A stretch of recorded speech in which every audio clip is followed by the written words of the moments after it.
This is AI Command App News. Here's what's moving markets and reshaping business today. We start with a warning from one of the most respected institutions in global finance. The Bank for International Settlements, the central bank for central banks, cautioned this week that the AI spending frenzy could end the way railroads, the dot-com boom, and other historic manias did, in a painful correction. In a parallel report, the BIS flagged that record debt, the AI build-out, and broader economic fragilities are together raising global financial risks. And Wall Street appears to be listening. Investors Business Daily reports the market is for now rotating away from the AI boom. Even Micron finished the week in the red despite delivering a blockbuster earnings report. The lesson for business leaders? The AI thesis is real, but valuations have run hot. Build your strategy on durable fundamentals, not on the hype cycle. Next, the global compute race took a dramatic turn. China unveiled a supercomputer called Lineshine, now ranked the fastest in the world. And remarkably, it did it without using any GPUs at all, sidestepping US export restrictions entirely. At the same time, Apple is asking the administration for permission to buy memory chips from CXMT, a Chinese supplier blacklisted by the Pentagon as RAM prices skyrocket. Why does this matter for your bottom line?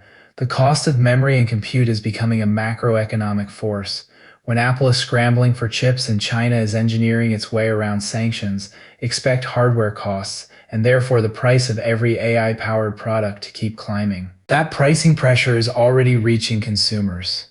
Tim Cook this week called Apple's pricing unsustainable and said increases were unavoidable, pointing directly at big tech's AI obsession. The 16-inch MacBook Pro went up $300.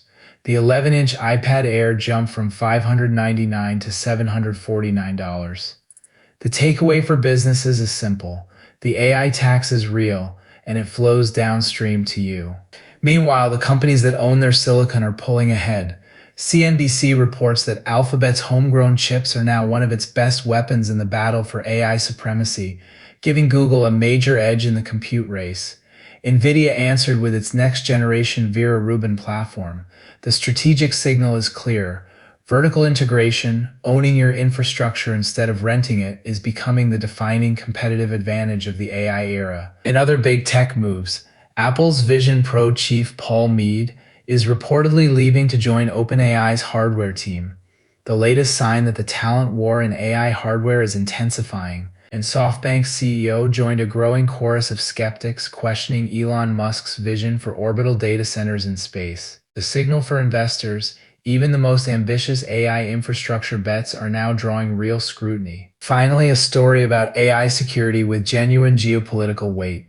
Anthropic alleged this week that Alibaba used roughly 25,000 accounts to mine its Claude models and extract their capabilities. For any business leader, it's a reminder. The AI you depend on is a target, and the data you feed it is an asset worth protecting. Sovereignty over your own systems is no longer optional. The thread tying all of this together, the bubble warnings, the chip wars, the rising prices, and the security threats, is ownership. The businesses that control their infrastructure, their data, and their costs are the ones best positioned to weather whatever comes next. That's your AI news for today from AI Command App. Yeah.